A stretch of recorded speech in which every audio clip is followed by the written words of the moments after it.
que conlleva ese símbolo.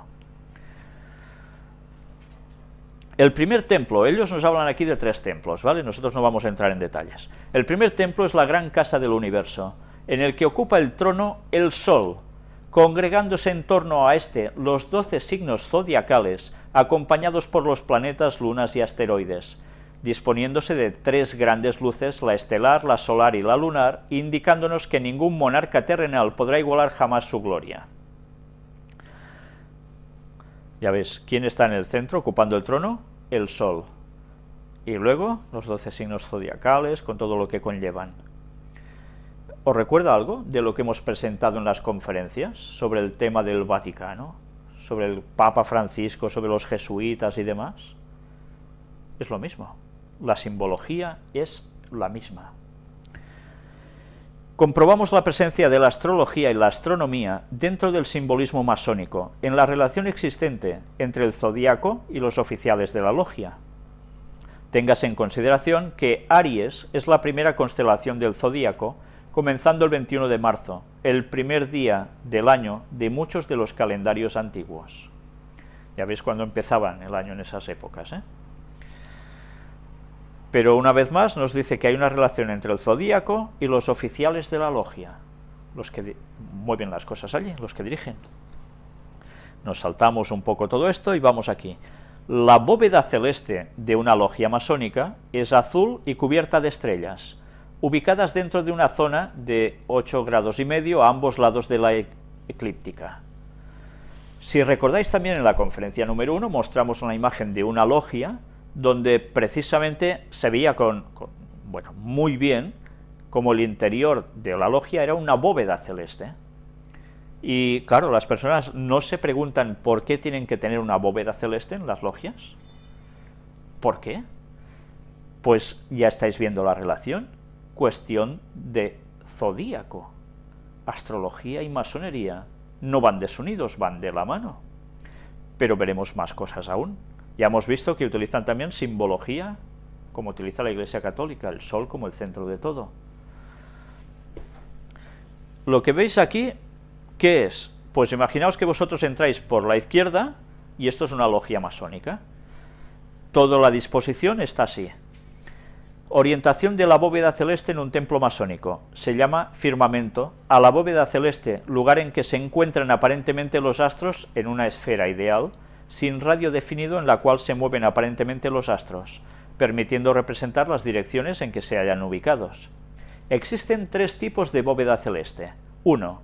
Esfera celeste local, topocéntrica. En esta, el centro es el ojo del observador. 2. Esfera celeste geocéntrica. El centro de esta lo constituye la Tierra. 3. Esfera celeste heliocéntrica. En esta, el centro es el Sol. Débase decir de esta que es el tipo empleado en la representación de las bóvedas o techos de las logias masónicas desde la antigüedad. ¿Cuál es la que tiene el centro, la que predomina, la que tiene el Sol como la clave de todo? ¿Por qué? Por cuestión zodiacal. Antes lo hemos visto en ese reloj, ¿no? El centro lo mueve todo, el Sol. Un templo ha de ser el lugar de contacto y comunicación de la materia humana con lo sagrado, con el espíritu, algo que a la mentalidad contemporánea parece incomprensible.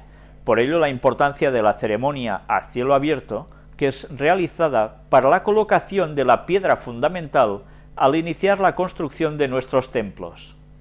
Yo no sé si esto os hace pensar algo. ¿Recordáis también cómo en la conferencia número 1 mostramos el momento en que se pone la primera piedra del edificio más emblemático de los Estados Unidos? Era, ¿cómo? Pues a cielo abierto. Pues porque, además, ya vimos cómo iban vestidos, con qué atuendos masónicos. Era un ritual. ¿Pero por qué? Porque estaban consagrando ese edificio, que teóricamente tenía que ser un centro político, ¿a qué? Pues a una cuestión espiritual. Por tanto, quien iba a ir rigiendo las leyes de ese gran país, que ha sido Estados Unidos y sigue siendo, pues iba a ser con esta tendencia todo. Pero sigamos, porque ya vemos que las logias para ellos es esto, ¿no? Un lugar que te conecta, ¿no?, con la parte espiritual. Los tiempos han cambiado y en ocasiones debemos adaptarnos a las actualidades constructivas, pero tomando como base aquellas antiguas enseñanzas, vemos como estos poseen un eje fundamental este-oeste, el cual se obtiene auxiliándonos de un gnomon. Mirad, eje fundamental este-oeste. ¿Os recuerda algo? Esto también lo tratamos en todos los temas de cómo están hechas las iglesias católicas y las catedrales, ¿verdad? Mirad si es importante haber visto otros temas para terminar de cuadrar las cosas aquí. Vemos que en el fondo no hay diferencia. Todo está hecho del mismo modo, encarados hacia el sol, siempre. Esta orientación, para el eje longitudinal del templo llamado decumanus, este-oeste, herencia lógica de la planificación constructiva de los romanos que llega a ellos a través de los artesanos del faraón, los arquitectos dionisíacos, Collegium Pontificum, etc., siendo su máximo exponente las catedrales construidas por los maestros canteros. La intención de quienes construían una catedral o un templo masónico era hacer un lugar de encuentro entre el cielo y la tierra, constituyendo estos una representación o reflejo en la tierra del Jerusalén celeste, debiéndose plasmar en ellos todas las influencias y simbolismos del cielo. Por tanto, cuando ellos hacen esta bóveda celeste o esta orientación de los templos, igual con el catolicismo, es un símbolo de la nueva Jerusalén que está en el cielo. No es de cuestiones distintas, sino de donde está el qué, el trono de quién, de Dios. ¿Por qué creéis que ellos hacen esto? Si Satanás está detrás de todos estos movimientos, ¿por qué lo encara todo hacia el trono de Dios? ¿Recordáis el texto bíblico, no? Se quiere sentar, ¿dónde? En el trono de Dios. Y numerosos textos nos hacen incidencia en que Satanás quería ser el que dominara el universo, estar en el trono de Dios. Como no lo podrá hacer en el cielo, va a hacer la copia después aquí en la tierra en el tercer templo de Jerusalén. Pero mientras encara tanto iglesias como catedrales como logias masónicas en lo mismo. Siempre su obsesión por el trono de Dios. La bóveda celeste de una logia se encuentra dividida en 12 partes de 30 grados cada una, correspondiendo a los signos zodiacales. ¿Nos damos cuenta de cómo la astrología va plenamente vinculada a esto? Aquí tenéis distintos manuscritos con dibujos, ilustraciones de Alberto Durero, precisamente, un autor que todos de pequeñitos hemos estudiado en los colegios, ahora no lo sé, pero antes sí. Y todo tiene que ver con más de lo mismo. El cielo de la logia o bóveda celeste, masónicamente hablando, nos recuerda la universalidad de la francmasonería, por lo que debe cubrir de manera igual desde el oriente hasta el occidente del templo.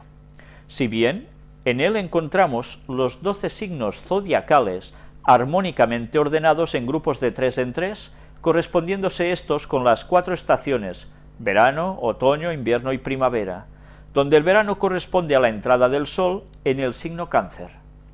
La disposición de las estrellas no debe ser arbitraria, sino que debe ajustarse con las constelaciones visibles en el cielo del hemisferio en que trabaja la logia. Ellas nos recuerdan las virtudes que un hombre ilustrado debe observar: la veneración, abnegación, generosidad, honor, patriotismo, justicia, tolerancia y la verdad. Por tanto, en las logias no pintan, mira, el pintor dice, voy a hacer una estrellita aquí y otra allá porque queda bonito. No, todo se hace tal como está reflejada esa logia en su parte del hemisferio, encaradas hacia el cielo. Por tanto, todo debe ser como realmente es, se corresponde con el espacio exterior. Y todo por el zodíaco. Aquí tenéis además estas ilustraciones, representación celeste del cuadro del aprendiz masón. Desde la antigüedad, la astronomía tiene un importante peso en la vida de un francmasón, al igual que las estrellas Pléyades, también conocidas como las 7 hermanas. Mirad cómo una vez más, las Pléyades son importantes. ¿Qué dicen los textos bíblicos también? Hablan de Orión, pero ¿de quién más? Y de las Pléyades. Siempre Satanás plagia las cosas de Dios, por algo será. Los signos también están regidos por los elementos de la naturaleza. Esto también es interesante. ¿Cuáles son los elementos de la naturaleza? Ya sabéis, el fuego, la tierra. Una vez más, ahora vinculamos la cuestión masónica ¿con qué? Con todos los movimientos de la nueva era que se basan precisamente en estas cosas. Y luego hay personas que se creen que no tiene nada que ver una cosa con otra. Si ampliásemos nuestra búsqueda en los antiguos conocimientos de la masonería operativa, encontramos dentro de la arquitectura el arco de medio punto. Ahora vais a ver algo también interesante con esto. Elemento constructivo de forma curvada o poligonal que permite salvar el espacio abierto entre dos pilares o muros. Aparece por primera vez en la arquitectura de Mesopotamia y se transmite a Europa a través del Imperio Romano, alcanzando su máximo esplendor en el siglo XVI gracias a los constructores medievales, los cuales construyeron catedrales y puentes que permanecen edificados hasta hoy en día, o sea que han aguantado y siguen aguantando. Las bóvedas usadas en el período románico son de distintos tipos, sobre todo muy difundidos en Francia, pero la típica bóveda románica es la llamada de arista.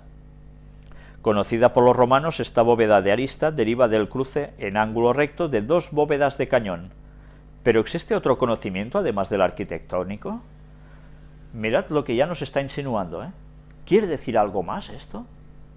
Aquí tenéis lo que es este tipo de bóveda que todos habíamos estudiado también de pequeñitos en el colegio, supongo, ¿no? Y, bueno, una vez más, para las personas que aún se preguntan ¿y cómo se puede hacer este tipo de arco y aguantarse? Pues bueno, se hacía precisamente el ¿qué? Una estructura de madera que se apoyaba sobre los dos pilares y sobre esta estructura ya semicircular se hacía precisamente la composición de las piedras, se iban poniendo una al lado de otra, hasta que finalmente ¿cuál piedra se colocaba para que todo se sustentara? La que está justo en medio y arriba de todo. Luego se podía retirar la estructura de madera y esto ya no se caía jamás. Y por encima se podía llegar a edificar todo lo que queráis, que no se hundía. Y el paso estaba totalmente libre. Es una puerta, por decirlo de algún modo, ¿no? Colateralmente y masónicamente hablando, necesitamos disponer de un conocimiento astrológico, pues sin este sería imposible que nadie pueda entender completamente la simbología del grado del arco real. Qué cosas, ¿eh? O porque en la masonería operativa se encuentra abundante de referencias astrológicas. Al ver el diagrama del arco real o arco de medio punto, apreciamos que este constituye una proyección geométrica que aporta las posiciones relativas de las diferentes constelaciones y signos del arco real. Hasta esto está basado en el zodíaco, o son representaciones del zodíaco. Ahora ya lo sabéis, cuando tengáis que cruzar por según qué lugar de estos antiguos, que lo que estáis haciendo es pasando a través de una puerta zodiacal, con todo lo que esto puede llegar a representar, claro.